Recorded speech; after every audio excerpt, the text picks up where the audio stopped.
Do you actually have to be on cocaine to be on this podcast?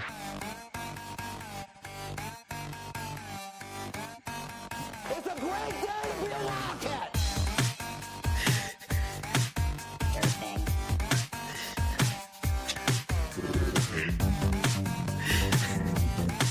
Durfing.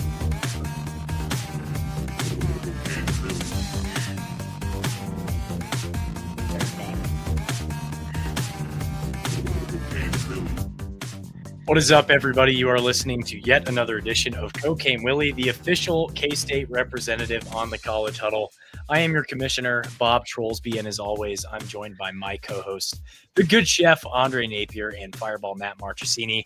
And tonight we got a pretty solid guest here, I would say. Tonight we are joined by national college football writer for CBS Sports, Shehan Jeyarajah. Shehan, we're going to be previewing the Baylor Bears, your alma mater, tonight. Welcome to Cocaine Willie, and appreciate having you on. Yeah, I gotta say, usually when my show's open, it doesn't go exactly like that. But I guess I didn't clarify the name of the podcast before I jumped on either, so I don't know what I expected. That is fair. I feel like it got lost in the stream of DMs. To be clear, I did know. Just they didn't bamboozle me. I did know, but you know. Yeah, we've tried for 2 years now. I think we've had so little success getting Baylor guests on. You are officially the first official Baylor guest that we've had on that represents like a legitimate entity. We've had like a guy came on who was just a fan of Baylor that came on super last second back when we started the show, and we were doing kind of a live show format for that back when Spotify Green Room was a thing. But we're excited to have our first legit Baylor guest who happens to be more legit than just Baylor. Well, I appreciate you having me on. Unfortunately, the Baylor bubble is small enough that I probably do know the randos that you had on in the past. Also fair. Yeah, Viking JP, I believe was his. That is a random Baylor guy. There's random Baylor guys who are kind of known. That's kind of a random Baylor guy. I'll be honest. Shout out to JP Lyon. He helped us out for sure. Before we get into the episode, we do want to give a quick shout out to our sponsor, Auntie May's Parlor. Auntie May's is located at 616 North 12th Street in the heart of Aggieville, and they do all sorts of stuff there. If you want live music, they have live music. If you want comedy, they have comedy. If you want anything other than that, they probably also have it at Auntie May's. Trivia Smackdown, I believe every week is a weekly thing. They've got Trivia Smackdown every Wednesday. The next one will be Wednesday, October 1st, as you're listening to this. We've got Nathan Page's Underground Guitar Pool. That's going to be Thursday, October 9th. And it's not sold out for the next one. Therapy is coming back to Auntie May's on Tuesday, October 14th for pie and cocktails. So if you want a full list of their upcoming events, check them out. And are we getting a beer crack? I think he's muted. He's muted. This is like the first one I've had in like 3 weeks. Oh man. And that beer crack, embarrassing. That beer crack is sponsored by Auntie May's Parlor, again located at 616 North 12th Street in the heart of Aggieville. Matt, let's get things kicked off here. Yeah, let's do that. All right. Awesome. Let's just talk kind of big picture with Baylor this season. So 3-2 record, 1-1 in Big 12 conference play. Against K-State in this matchup, they're 5.5-point home favorite. Couple losses, the Auburn loss the first week of the year, very close game, and kind of a big matchup down in Waco. And then another close, it was a close loss. And then a close loss to Arizona State at home in that night game that they just had. Big win against SMU, big win against Oklahoma State. This is a Baylor team that I think for a lot of us when we watch this team just is showing just so much offensive prowess because of Sawyer Robertson. But the defense may be a little bit of a, kind of a struggle, and some teams have taken advantage of that. So just give us in these first 5 games, a 3-2 record. How would you characterize this 2025 iteration of Baylor football? I hope I don't blow up your spot by saying this, by the way. You guys sent me one of the most detailed outlines that I've ever seen, which is not what I expected from the Cocaine Willie podcast. The only one that really compares is Alex Kirshner over at Split Zone Duo. He obviously does, line by line. So I do appreciate that. I don't usually get that from people. But to jump right into it, I mean, look, this Baylor team, I think, has been inconsistent. Like, I think that you see the flashes, you see the things that you're supposed to love about this team. The offense has come together in a big way. They've got a great quarterback. They've got lots of talent.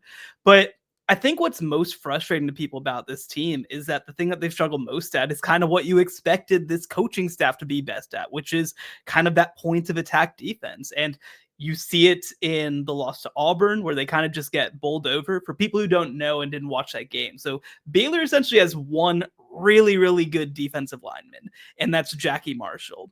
And he went out like the fourth play of the game against Auburn. And then from that point on, Auburn just ran at the spot where Jackie Marshall was supposed to be the entire rest of the game. And you look at the SMU game, again, like it's just mistakes, it's mental miscues, all this sort of stuff. They managed to come back because, again, they're really good still, but that game is starting to get away from them in the first half because of mistakes.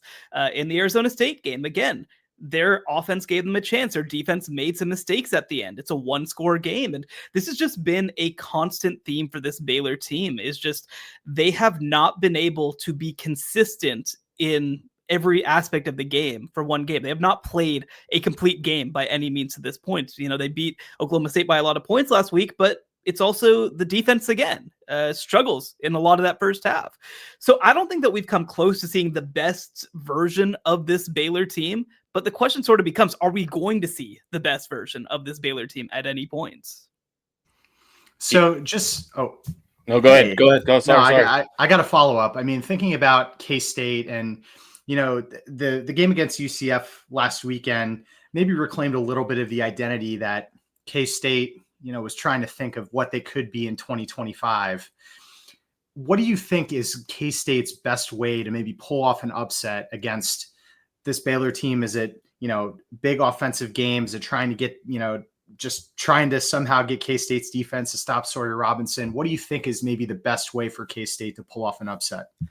I think the biggest thing is just keep Baylor's defense on the field. Like, that's been the biggest issue that you've seen for Baylor this year, is that they have just not been good down to down. I talked about that Auburn game, and Auburn, like, you've looked at them the rest of the season, they have not been a very good team, and they were able to just take over that game by running the ball over and over again, and Baylor was not able to counter. Now, I don't know whether Kansas State has a running game, for example, to run on 80% of plays the way that Auburn did in that game, but I think that Kansas State is clearly talented enough offensively that they can put together longer drives, right? And I think that that's what it's going to rely on is, I mean, there are certain games where you need explosives, and I think that Kansas State probably needs an explosive or two to win this game. But I really think it's going to come down to, like, can they just stay on the field? Can they be, a time of possession team that's pushing 35 minutes? Because, while I think that, again, this Baylor offense has been very explosive, it also has gone through waves of, going with a quick 3 and out, or, throwing 2 incompletions. And then all of a sudden you're at 3rd and 10 and, needing to make up a lot of yardage, and not much time has gone off the clock. I think that the toughest position that you can put Baylor in, most likely, is just keeping them on the field for extended periods and wearing out a defense that frankly is not very deep right now. Now it's my turn. Sorry. Yeah, I want to talk about that Baylor offense that you were just mentioning. I mean, super talented. Sawyer Robertson, I mean, he brings a lot to the table. I want to talk about, like, the other guys on this offense, and what does Jake Spavital really bring to this offense? What schemes is he gonna show in Waco going against a K-State defense that's, not very good, if we can be honest about it? What schemes are we going to expect first and foremost? Yeah, let's take a step back on Spav, right? So for people who don't know, Spav really came up with Dana Holgorsen. He started his career as, I believe it was a grad assistant at Oklahoma State in 2010 with Dana Holgorsen when he was OC over there. He spent most of his career at West Virginia with Dana Holgorsen. ultimately leaves, becomes a head coach at Texas State, spent some time at Texas A&M under Kevin Sumlin. So all that to say, like, he comes from sort of that combined air raid spread background, right? Now, I would say, is a bit more of the spread component than he is the air raid component, which again, I think that even Dana Holgerson at this point in his career is as well, right? Like, I mean, I don't think either of them have really run pure air raid stuff for a little while at this point. And so that's kind of the mindset that they come in with. And, so last year, Baylor, for example, as well, they hire who was then the offensive coordinator at Tarleton State, Mason Miller, as her offensive line coach. And they've really gone back to kind of being, again, more of a spread type offense. Before, under Jeff Grimes, it was wide zone, it was, short passing game, it was wide splits, all this sort of stuff. Well, now I think you're going back to more of a traditional, maybe you could even call it a mid-2010s Big 12 offense in some ways. So they're a team that does want to spread you out. They're primarily going to attack in the running game with the inside zone, which can drive people a little crazy at times, but that's really what they're built out of, right? They want to spread the game with spread the field with the passing game. They want to open up holes for their interior running game, and their offensive linemen are more made to be maulers than they are to be pullers, if that makes sense. And so and again, it's been a more simple offense for many of these players to learn. Obviously, we've seen the development of the quarterback position going from a very, very complex wide zone system to a more simplistic spread attack. And it's just allowed them to lean on their best players and their best talent. And, I'm sure we'll get to it, but like, they have a ton of guys at the skill positions that really can be mismatches against even some of the best teams in the Big 12. And to follow up on that, because you've got a pretty heavy schedule that you've had so far for Baylor going into this season, usually around these first few games, you're still kind of working things out, and maybe you haven't even put everything on tape. With Auburn and that SMU game happening so early, has Baylor really shown everything in the cards for their offense, or is there still more left in the tank? Yeah, that's an interesting question. And I think that they've shown a lot of what they're going to show this year. I think that where they're going to continue to get better is player development more than it is hiding things schematically, I guess I'd say, right? Because like you said, I said before the year, there's a very realistic chance heading into this game against Kansas State. If they win a game like this, like they could be dang close to locking up a playoff spot if they go undefeated through that run, right? Now, of course, they didn't. It changes the calculus quite a bit. But I think that, again, they knew, like, we have to come out fast. You look at last year. I mean, last year they started 2-4, right? And they needed to fight all the way back, go on a 6-game winning streak in order to do that. So I think that they know. And I mean, look, here's the reality too with a lot of spread coaches, is that, yeah, you kind of figure out what are different ways that we can feature our best players, but like a lot of it's out of base stuff, right? It's not, when you're talking about spread offenses, it's not necessarily going to be that we come up with some crazy wrinkle that you've never seen in your life, right? It's more going to be, here's how we create this matchup for ourselves. Here's how we get this guy into space in the right spot. So I think it's going to be a lot more of that. And again, so if you're Kansas State's defensive staff, like, I think that hey, you know what? We're going to see tight end Michael Trigg in the seam. Hey, Bryson Washington's going to, do a lot of off tackle running, right? Like Cole Wilson's a deep threat. These are things that aren't going to be surprises, but because they're so developed relative to so many teams at this point in the year, I think they're still going to be very difficult things to cover. So getting into some of the individual position groups, we'll start with the offensive line. You've already described them more so as maulers as opposed to pullers. But one of the things that stood out when doing research on Baylor is that you returned 4 out of 5 of your starters from the previous year. So we know this at K-State. When you return a lot of guys up front, that typically lends to more cohesion and just a better unit overall. We saw even in the last game, K-State's own offensive line, we were benching guys in some cases that weren't quite up to snuff, that are not guys that you would necessarily want to see benched or would think would happen to. I guess I'm curious, when you look at this offensive line, what do you see? Because when we think experience, we think these guys know what they're doing. It's usually strength. What, if any, weak spots do you see in this Baylor offensive line that, obviously you've seen some pretty stout competition. You've seen an SEC defensive line that you've gone up against. What do you see as some of the weak spots for this offensive line so far? Yeah, I mean, I'll say, I think that this offensive line has been a little disappointing because, like you said, returning 4 offensive linemen overall, there was an understanding there's going to be cohesion, there's going to be, great communication. And I think that there's largely been, I think that execution hasn't always been great with this group. So kind of the strength of this team on the offensive line, I would say, is the interior group. Colton Price is a guy who's been there a couple of years.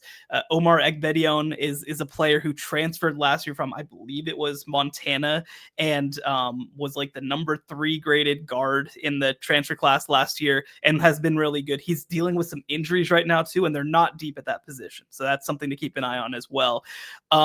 The tackles have been a little bit of a mixed bag. So their right tackle is the primary one that they had to replace after last year. And again, been a little bit of a mixed bag. Their left tackle, Sidney Fugar, is a very talented player. Also a transfer from the SEC. But again, just hasn't looked the most in shape this year, I'd say. They've gotten beat off the edge a little bit. So I'd say that the strength of this team is probably that interior group. If you want to get something on them, I think that really trying to get those tackles off balance is the main place to do it. Because again, this is a group that I expect to be playing better by the end of the year. But you've seen, like you said, some of these moments where they've had issues. I mean, that opening game, Kendrick Falk, who's probably going to be a first-round pick from Auburn, he was eating them up. And they didn't really have an answer for him. And I think that, again, there aren't that many players in the Big 12 who are going to do that to Baylor, and they don't play Texas Tech, which is probably very good for them. But I do think that is a spot where, especially when you look at the skill talent around the rest of the offense, this is probably the place to get them. All right, let's talk a little bit about Sawyer Robertson. So he's been really good this year. One of the top quarterbacks in the Big 12. Over 1,700 passing yards, 17 touchdowns in the first 5 games, and only 3 interceptions. So he's just shown some really good efficiency under center. Couple really tough games. Obviously, the Auburn game and the Arizona State game, he's shown some really good poise in those games. And, for a lot of us who've been watching the Big 12 early on this season, we're hearing his name in some Heisman conversations just with, some big, big efforts that he was showing out there. So from a K-State perspective, it's going to be important to really try and find opportunities to maybe disrupt him back there, get some pressure, and get him to do some type of negative play to derail a drive. So maybe what are some traits from Sawyer Robertson's game that you think will be tested most by this defense that we're kind of seeing some, average play from K-State? Well, the thing that's interesting is that,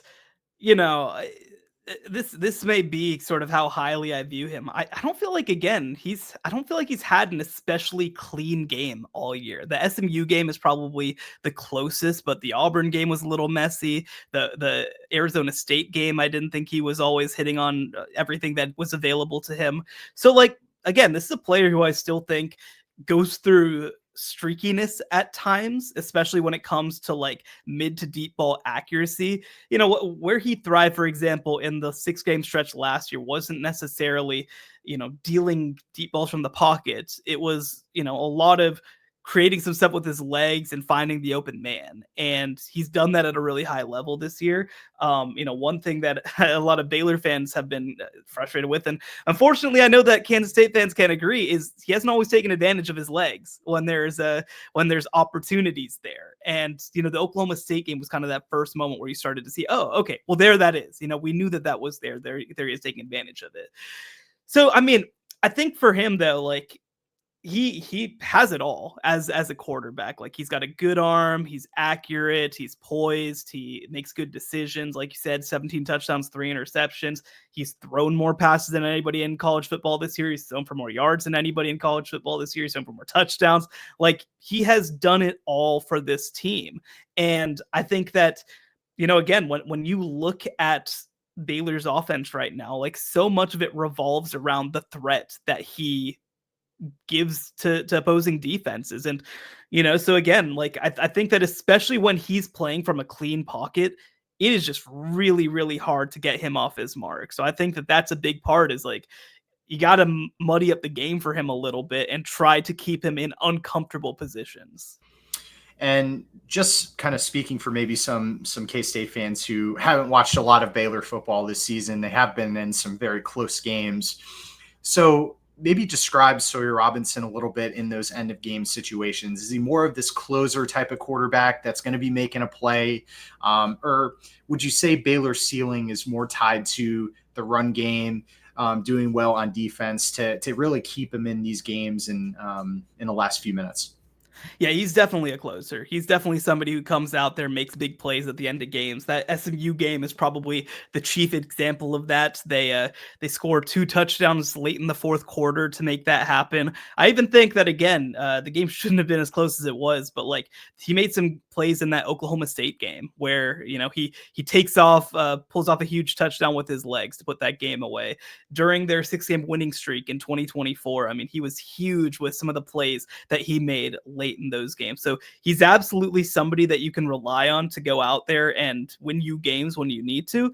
Now, again, I don't know if I'd consider him like the most elite late game guy that there is, right? Like, I think that this offense works best when everything is working, right? When they're able to run, when they're able to have him play off of play action. But when he's asked to do it, he's done a really good job overall of being ready for those moments. And again, like, I think that like Baylor clearly doesn't win the SMU game without him. I don't think that they're in a position to win the Arizona State game without him. And he also, by the way, almost brought them back in the Auburn game as well. So, you know, they need to set themselves up better before those fourth quarter runs, but he is definitely a player who can step up and make plays when it counts. Yeah, I mean, Sawyer Robertson, one of my favorite in the Big 12, but I want to talk about this running back room because when I think about it, Dawson Pendergrass, also one of my favorite players in the Big 12. He's out with a foot injury. He probably isn't coming back this season. Who in this running back room has taken that step to like be the lead back? Or is there multiple guys? Or is it by committee? And then my second question on that is if Sawyer Robinson's not hitting his mark, but obviously he's kind of on fire right now, will this coaching staff even just lean on this running back room and just finish out games with those guys? Yeah, they definitely aren't afraid to do it, especially when they have the success to do it. Now, I will say, in their first couple of games, they haven't had that level of running game against, you know, the Auburns, for example, right? But you saw it against SMU for stretches. I think that in the heart of Big 12 play, you know, unfortunately against some of these more middling opponents like Kansas State, maybe you get an opportunity to do that. But I think that when you look at this room, so Bryson Washington was, to me, the top returning running back in the Big 12. He was 1,000-yard rusher as a redshirt freshman, basically only started the second half of the year and averaged like 140 games in those last 6 games to really help lead them to a bowl game. And when Baylor went on their win streak, it coincided with Bryson Washington having his breakout moment. And he's been really, really good in the first half of this year as well. I do think that Baylor's missing Dawson Pendergrass, who's, you know, for people who don't know them, like Bryson is like kind of a lanky guy, honestly, like kind of a weird body type for a running back in some ways, but very strong, very long, has great leg drive. Dawson Pendergrass, like people call him Moose because he's just such a physical guy. Like he's the guy who's jumping headfirst into the line, sort of running back. And they don't have a guy like that without him in the lineup right now. Now, I will say though, they have a true freshman running back who has moved up the depth chart. They have 2 or 3 guys who are older than him, and he moved ahead of all of them. His name is Caden Knighton. He's probably not a guy who you're going to need to know this year. Next year, year after that, he's going to be a big time player in the Big 12. The way that you have to describe him is like, I've made the comparison to like a Le'Veon Bell in the way that he runs. He is just somebody who walks up to the line, just looks for the hole and pops. And it is so much fun to watch. I saw him in that Auburn game. I'm like, how is this dude a freshman? That's like, it's just crazy to see the way that he moves. I know that Oklahoma State fans, because he's from the state of Oklahoma, are so pissed that they couldn't get him to stay home in the state of Oklahoma. They really wanted him. And so he's been a big time complimentary back. But again, So with Bryson Washington, you kind of have like a lankier all-purpose build. With Caden Knighton, he's a little bit more of a smaller back right now, who's more of a speed guy, and they don't really have that power. I think that if Dawson Pendergrass was in the lineup, they would be more reliable as a late game rushing offense. They haven't necessarily been that in this early going. All right, I want to talk more skill position. Let's talk about these wide receivers and tight ends. And you just look at the stat sheet. You've got 1, 2, 3, 4. You've got 5 guys above 200 yards each through 5 games already. You look at some of the longs that these guys have. One of them is 73-yard pass play, 57 yards, 36, 35, 48. Like, you see it all over the map. Obviously, explosive plays, and we heard Chris Kleiman yesterday reiterating that explosive plays are a huge problem for this K-State defense. So that just at first glance gives me nightmares to think about. But who do you expect Baylor to lean on most in this matchup? Because you've got Michael Trigg, you've got Josh Cameron. Those are obviously the 2 headline guys, I would say, but you have probably more depth in this room than any other team we've played so far this season. Yeah, this is one of the most talented and deepest wide receiver rooms in the country, I would argue. They did a great job of not just retaining the guys that they had, but also I think finding really good fits for what they want to do as well. So, I mean, and that's the thing that kind of jumps off the page with this group is that everybody does something a little bit different. So with Josh Cameron, he's a big time possession guy, former walk-on actually from Austin, who just exploded once he got to campus. Obviously a scholarship guy now, led the team in receiving yards last year. With Michael Trigg, he's technically a tight end. He functions up the seam. He is a physical freak. Like, he is as physical a receiver as you will ever see in college football.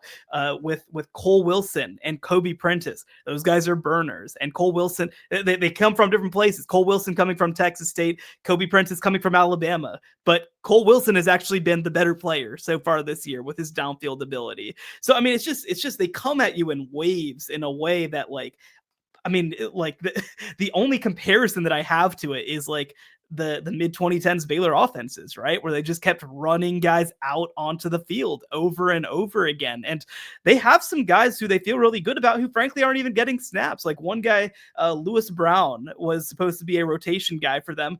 They just announced he's going to redshirt this year because they're just like, we don't have the snaps for him right now, even though he was a transfer. So they feel really, really good about that room. One guy who also kind of was a late add was Ashton Hawkins, who was dealing with the JUCO ruling earlier this year. He got cleared like 2 weeks before the season. And so like they just have so many different ways to attack. And again, so many guys even on the bench who they feel like can maybe cause some issues. So there's a reason that Sawyer leads the country in passing. And yes, it's because he's a great player, but it's also because there are just so many options available to him. All right, let's switch it up to the defense. And admittingly, looking at the first 5 games for the Baylor defense, they've shown some vulnerability in these games. Big plays allowed, pressure challenges, consistency issues amongst the different position groups, give up almost 29 points a game, which is 15th out of 16 teams here in the Big 12. So, it's just been a struggle for them to get some stops. It seems like, at least from a K-State perspective, looking at it, if Baylor can get stops on 3rd and 4th down, which has been K-State's nemesis thus far this season, they might be in good shape, but we shall see with that. So a couple questions for you. Just looking at 2025 as a whole, maybe give us a good description on what Baylor's defensive identity looks like, given what we've seen in those 5 games. And then where do you expect Baylor's defense to be tested most by K-State's kind of hot and cold offense? Yeah, I think that more than anything else, the biggest issue with this team and the place that I expect Kansas State to test them the most is just discipline up front. They have just not been, I guess you could say, gap sound, right? Like they have not been consistent in their assignments. They're taking bad angles. They're making bad reads. And part of this as well, to defend them a little bit, is that they've been a little banged up on the defensive line. And so, I was going through and I was realizing there's only one defensive lineman. This might have changed this past week, but at least heading into the Oklahoma State game, there was only one defensive lineman on the whole roster that had recorded a tackle for loss. Like, and it's Jackie Marshall, the guy who I mentioned earlier, right? Now, part of that is because they played out of some literal like 1 and 2 defensive line sets because so many of their better players are at linebacker than on the defensive line. But still, like, that is an indictment, to say the least, of how this group has played. Now they're starting to get a little healthier, but like, they just haven't done a good job of being in the right spots. And something that's going to only hurt them as well is that they had 3 linebackers that they felt really good about heading into the season, and 2 of them are out for the year now. So a lot's going to be put on their main middle linebacker, Keaton Thomas, to make up for some of these mistakes. So, I mean, again, it's just a group that hasn't played together a lot of new faces, a lot of new bodies, a lot of guys who aren't developed as yet. And it's just been a really, really tough going of it for this front group. Speaking of that front group, I want to get into more specifics on who are we going to see out there, because long are the days of like a nose tackle like Siaka Ika who just, plugging up the middle. Are we expecting to see a potential guy that could emerge like that on this D line, or is it more of a forefront where we're expecting pressure from the edge? Talk to me about some of these D linemen and who am I looking to see? Yeah, so they're playing well, they mix it up a lot for sure. And they kind of blend the lines between hand in the dirt, stand-up guys. Like, most of their pressure comes off the edge, whether it's a stand-up or whether it's a hand-down guy. But again, I mentioned Jackie Marshall is that guy. He is like an NFL player. He's somebody that they love. He's somebody that they fought to bring back. He's dealt with a lot of injuries, but they don't have anybody who comes close to him, frankly, right? So he is a big part of that team. Kansas State is, I'm sure, going to be running away from him a whole lot as part of their game plan. I will say too, I think that DK Kalu at nose tackle is a player that they think is going to continue to grow, but he still is quite young. He is still somebody who hasn't played a lot of starting snaps. And one other piece too is that, people may remember the 2023 season for Baylor where they go 3-9, are absolutely horrendous and are specifically horrendous against the run on defense. And that was the year after Ika left for the NFL, which is not a coincidence. Since that season, these last 2 years, they have brought in a bunch of guys who literally just have physically big bodies, who might not be good, but are just like, we can't be caught in a spot where we don't have big guys. They were playing a 270-pound nose tackle at some point during that season, which obviously is a terrible idea in a defense that runs a lot out of three down linemen. So they have a lot of these guys, but a bunch of them have, 1, struggle with conditioning, and 2, struggle to stay on the field. Adonis Frylu is one who came over, I believe was from Tulane. Samu, I'm not going to try his last name. I need to practice it more, from Texas A&M, same deal. Just 2 guys who are big bodies, but have struggled to retain their conditioning. So they're going to try to come at you with waves of defensive line bodies to make up for the fact that they don't have standouts there. But I mean, again, it's kind of, to this point at least, on the defensive line, been Jackie Marshall or bust, with a lot more of the pressure coming from edge linebackers. Yeah, DK Kalu, before you go, Bob, former K-State recruit, big miss. Yeah, getting a little bit more into the backers. You've already mentioned this is a pretty injury-prone group. Their depth is really being tested. You've got Keaton Thomas in the middle, like you mentioned. I want to talk almost a little bit more about what we saw this past weekend on the K-State side of things. Matt Wells opened up the playbook a little bit and got creative, and he's going to be forcing some things and hopefully setting up some things for the future, with even running things like a 2 quarterback set where we had Blake Barnett and Avery Johnson on the field at the same time. By the way, completely messing with my head that there's another Blake Barnett, that it's not the like Alabama, South Florida one. Yeah, no, that's the Blake Barnett that broke all of Christian McCaffrey's rushing records in Colorado high school football. That's even crazy. Yeah. So big Blake Barnett guy. I was absolutely loving that. But how much do you trust Baylor's linebackers to stay in phase if K-State does get more creative and is running more misdirection, motion, weird personnel set type of situations?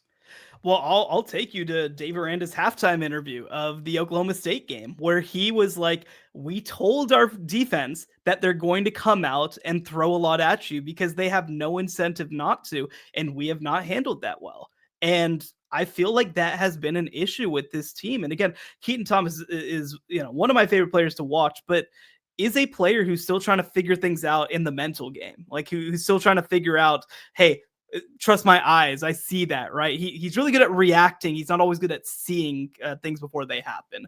And I think that you've seen Baylor struggle from that perspective. Again, they had two linebackers who went out for the season. Phoenix Jackson, former walk-on at San Diego State, who really moved his way up the depth chart, what became a big, a player who Baylor really relied on through their first couple of games. And then the other was Travion Barnes, who was, I believe, maybe Conference USA Defensive Player of the Year. I know that he led the conference in tackles over there with like 136. He was starting to come into his own. And he, again, is a more experienced player who I think had done a better job of identifying that stuff, but went out for the season. So I think that that's been an issue for them. They don't necessarily have a leader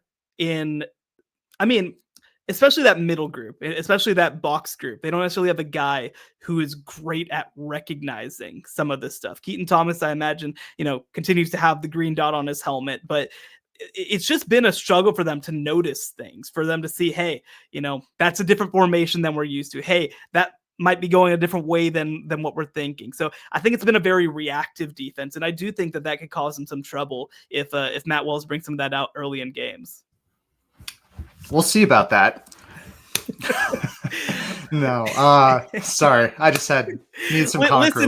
Listen, man. I've spoken to Matt Wells plenty of times. I think he's a very nice guy, and it's unfortunate that the place that he coaches, aren't the biggest fans of him. No, it's okay. UCF game, we saw a little bit, a little bit more. But last position group on the defense that we really want to talk about is the defensive backs, especially a group that has been in some tough situations this year, has given up some of those big plays, and been exposed, with some of the quarterbacks that they face. So just give us a little bit of insight. Number one, maybe what some of the defensive backs on Baylor that maybe we should be looking out for, maybe some of the guys that you perceive to be a strength of the defense. And then how confident are you in Baylor's secondary against Avery Johnson and some of the receivers that have had some good success this season?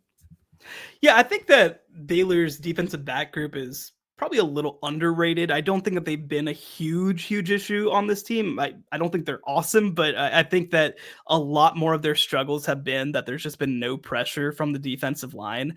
They made a coaching change in the defensive backfield before this season. They changed their cornerbacks coach, and they brought in Paul Gonzalez from TCU, who he's a really well-respected defensive back developer. He helped develop Trayvon Merrick and Trey Tomlinson into Thorpe Award winners, right? And so he ended up coming to Baylor. I think that you've seen that impact on the cornerback room. They've been a much more disciplined group, I would argue, through the first couple weeks of the year. I think at safety, it's still been a little bit of a mixed bag, but they've got some guys who have been playing well. Devin Bobby is a very experienced player, I think a 3-year starter for them. Jacob Redding's an interesting story at free safety. He actually was a walk-on, but has really played his way into the lineup and actually been a big-time playmaker for them. He had a huge interception against SMU in the end zone that basically flipped that game. And so they've been a pretty good playmaking group overall. They've come up with timely stops. I think they've hung well for the most part. Now, again, the question is, can much of any defensive back group hold up when you're not getting pressure? I think that one thing that I like about this group versus an Avery Johnson, for example, is that I think that Avery has not done a great job of anticipating. And I think that Baylor will hang better in that kind of situation. I think that, when you look at the quarterbacks that have played well against them, Sam Levitt, Kevin Jennings, like those are big time passers. Those are guys who are throwing guys open, not with regularity, but at least often enough. I mean, if you go back and watch the first play of the SMU Baylor game, and it should have been an interception, and it's just like, guys make a play basically. And so I think that overall, I don't think that the defensive back room is going to be the reason that Baylor loses the game if they do. And I think that they're going to hang pretty well, though, like you said, they are susceptible to busts. And I think that Kansas State probably needs an explosive or two to hang in this game. Yeah. Now we're going to talk about, this has been the neatest 40 minutes of Cocaine Willie I've ever seen in my life. Let's talk about I'm special a professional, teams. bro. I'm a professional. You do this. You do this for sure. Now I want to test you on some special teams because what's his name? Palmer Williams. He's got a boomer on him. He's been a weapon for Baylor, even though you probably don't use him all that much because Sawyer Robertson's such a dog. And because Dave Aranda's a madman and refuses to punt. Exactly. So talk to me about the special teams, because Kansas State prior to this week has had a turnover on special teams every week until this past week where we cleaned it up for one game. Can Baylor take advantage of that using their weapons in the punting game, kick return, all of that? Just talk to me about Baylor special teams. Yeah, so at punt returner, Josh Cameron is the primary guy back there. That's actually how he fought his way into the lineup as a sophomore, as a walk-on. He was a punt returner first, was a second-team All-American. So he's somebody that when opportunities are there can take advantage of it. Now, I don't think he's as aggressive probably as he was a couple of years ago because he's also the top receiver on the team now, and it's a little bit less of a priority. But he's somebody that if mistakes are made, can certainly take advantage of it. Palmer, like you mentioned, I mean, he was up there in terms, I think he was top 3 in total punting last year in terms of average. He is a big time leg, big time, he does a great job out there. And he also has gotten better, I think, at sort of positioning his punts, of creating the coffin corner situation and all that sort of stuff. That wasn't before. Early in his career, he was just a punt it as far as I can kind of guy. I think he's refined his game a little bit. But like I mentioned, I mean, Baylor, I need to double check on this stat. I think that at least before last week, they were 3rd in the country in fourth down attempts, and second for sure was Army. So that's what they do. They nightmare fuel here. Nightmare fuel. They just go, if they are past their own 40, they're probably going for it. That's just how they've been all year long. To touch on the kicking, kicking's been a little bit of a mixed bag. They've got 2 freshmen out there, a red freshman, Connor Hawkins, a true freshman, Red Armstrong, and who's kind of considered their kicker of the future in some ways. They've been a little inconsistent in the unit, I'd say. So I wouldn't say they're not a disastrous unit by any means. They're just probably about average in the Big 12. So, they've said before, we really want our kicking game to be a weapon for this team. It hasn't really been in a couple of years. I don't know if that's going to change this year. So it's really more in the punting game where maybe you can expect some fireworks on both sides. All right, we're rounding it out here. I'm curious your perspective on this because I take it you've watched a couple of K-State games as well. When you look at this matchup, kind of the good on good, good on bad, whatever it might be, if you were to give keys to the game for both Baylor and K-State for respective victories for either side, I would love to hear what you think are kind of those position groups or battles that you think are going to make a huge difference here. I mean, if you listen this far through, I don't think it's going to be a surprise. If Baylor can't stop the run, then they're going to be in big trouble, right? That's, I think, the biggest way that Kansas State can take control of this game is just by staying on the field, by putting together lengthy drives, by keeping Sawyer Robertson off the field. That's the biggest way because if Baylor has the ball a lot, they're going to create opportunities at some point. I think that, again, Kansas State has had their own struggles at the point of attack, but I think that, again, Baylor, if they win this game, I think is going to probably do it because they get too many opportunities. So the key for Baylor, I think, is just to try and get stops on some of those 3rd and 4th down opportunities, right? Get Kansas State off the field, make them settle for field goals. I think in some ways, I'm sure the coaching staff wouldn't say this, but I think you trade an explosive or two if you're able to get them off the field more often, right? And wear down this Kansas State defense. And I think for Kansas State, it kind of goes the other way, right? Like you just have to create pressure with your front seven. You have to make the game difficult, because if the game's easy for Baylor's offense, it's going to be a long day. I think similar deal. You got to get them off the field. You got to create negative plays. You got to get Sawyer rattled a little bit. I mean, I mentioned that Auburn game. The first half of that Auburn game, Sawyer was rattled, and I think that was a big part of them falling behind by 2 touchdowns early in the second half. Was he was just not on target. If you let him find his rhythm early, he's going to eat you alive. And I think that they're going to need to try to find ways to do that, even if it's through non-traditional means. We may see some points scored in this one, is what I'm hearing. So give us your final score prediction, and we'll go around the horn and give ours, and then we'll get out of here. So I think the first piece of this is, again, I think that it's going to, in a big way, come down to who controls the game, who controls the clock, but it's also going to come down to who can create more explosive plays. And I definitely trust Baylor more to do that in this game than I do Kansas State. So I think that, again, it's going to be messy. I expect maybe even some turnovers. I expect, missed opportunities. Certainly, I expect breakdowns. I think, though, that Baylor is able to just hit on a few more of those plays than Kansas State. Give me Baylor 35-24.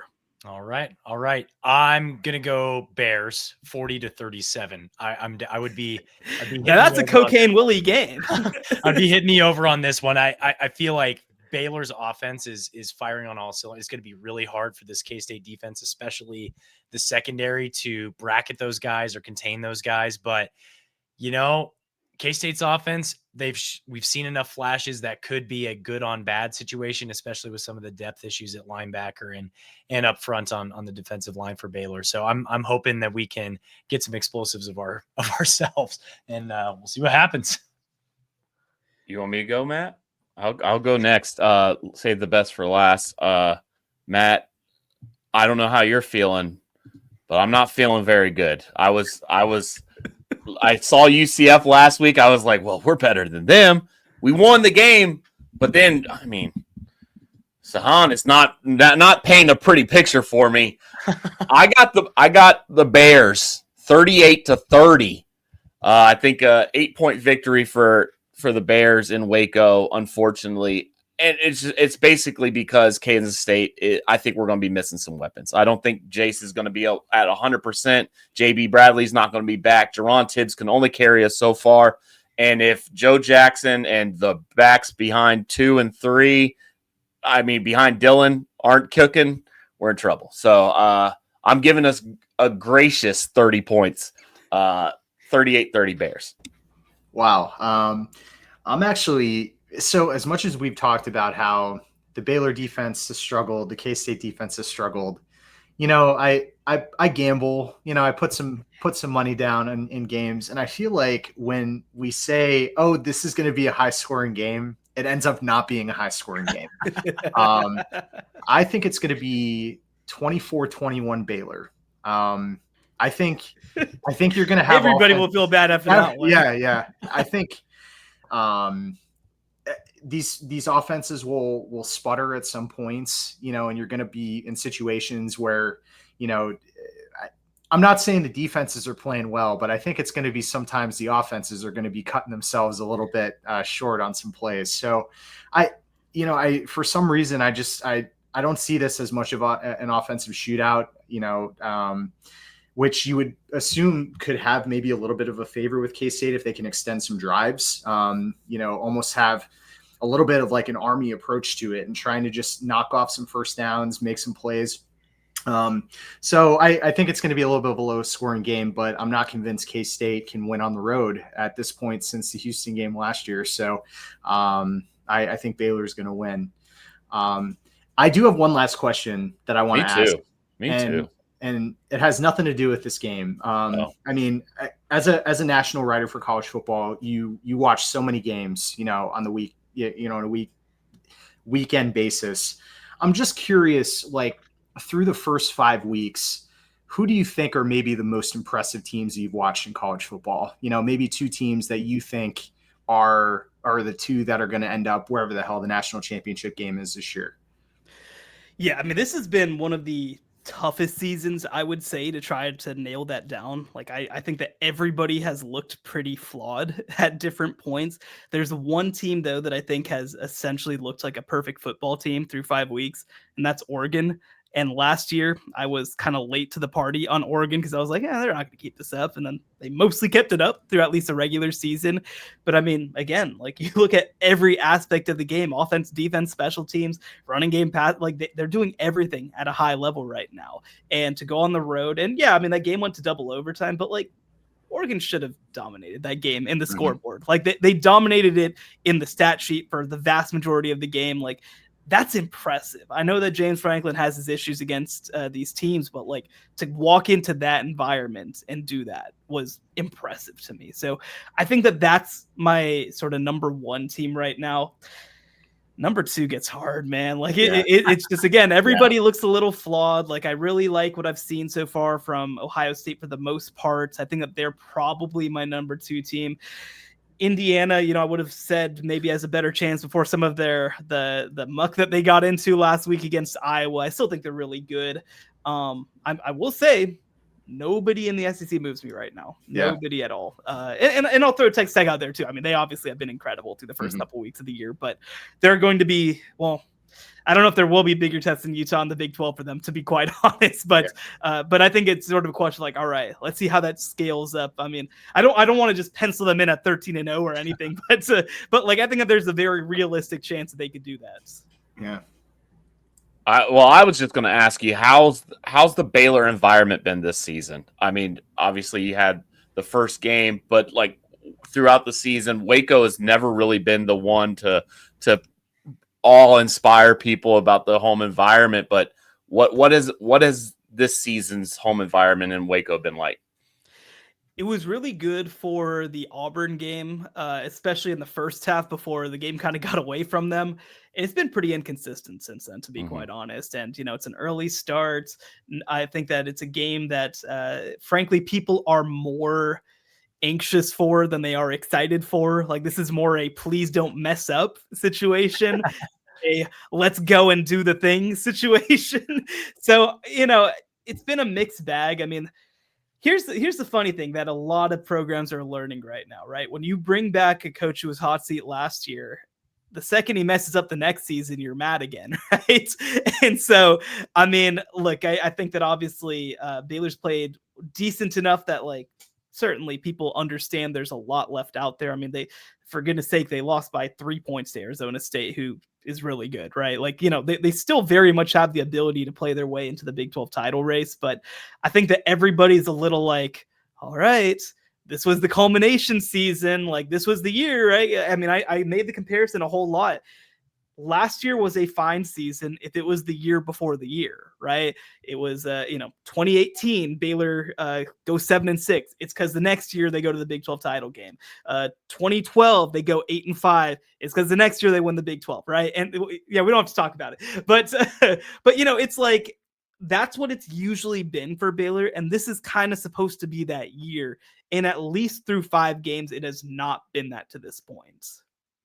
That sounds familiar. I think we all K-State fans coming into this season thought that 9-4. Okay, that's a good season if you can build upon that and make an appearance in Arlington, which technically is still could be in the cards, I guess. Hey, tickets are on sale, as far as I know. Yeah, that is true. That is true. But I do not anticipate that happening.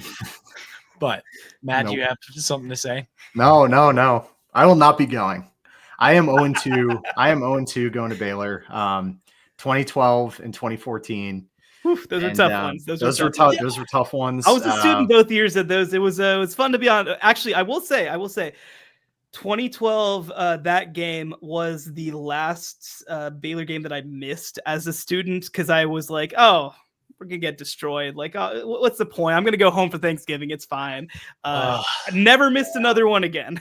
Yeah, that was a rough one. I mean, in 2014 was an interesting one too, because I mean, it was the last game of the year, right? And there were actual implications for both teams. And, we didn't look super competitive against Bryce Petty in that game. So I feel like people forget, like, because obviously the conversation got so Baylor TCU that season, like how good Kansas State was that year. Yeah. I feel like they finished like number 11 in the country. I feel like that just gets like glossed over in history. But there's a lot of stuff about that season that obviously I'm sure that Baylor people wish went a little bit differently. Yeah. Oh man, that Baylor TCU game was one of the best college football games I think I've ever watched, probably, admittingly. So that's rough. Yeah, bygone are the days of 60-plus point rivalry matchups. But awesome. Hey, let's Shehan. see this year. Neither of those defenses are playing very well. Yeah, it could be. We may be seeing shades of that again. Shehan, thanks again a ton for coming on. Just want to give you chance here to have final word and plug anything that you've got going on, whether you got a big article or something coming out, whatever you want to plug, go for it. Yeah, you can find all my work over at cbssports.com. You can follow me on all social media, Shehan Jeyarajah. You can listen to our podcast over at CBS, the College Football Insiders, wherever you get your podcasts. And to be honest, I'm kind of in between projects right now. So, just keep out for whatever I'm working on. Awesome. Well, thanks again for coming on. That's going to do it for us today. Once again, we want to give a shout out to our sponsor, Auntie May's Parlor. Again, they're located at 616 North 12th Street in Aggieville. Go to auntiemays.com for a full list of their upcoming events. And if you're stopping by, be sure to tell them Cocaine Willie sent you. Maybe if you're lucky, they'll still have some of these Wildcat Country Let's Ride koozies. So ask your bartender and they'll hook you up there. Additionally, we are the K-State rep on the College Huddle, which is the largest community of fan-driven content in the nation. Check them out at thecollegehuddle.com or follow them on social media at College Huddle. And last but not least, you can follow our show on social media at Cocaine Willie, or you can follow us individually. I'm at Bob Trollsby. Chef is at Chef Andre Napier, and Fireball Matt is at Matt Marchesini. Chef, Cocaine's a hell of a drug, baby. we are all Coke and no joke. Wildcat Country. Let's ride. Let's ride. Let's go.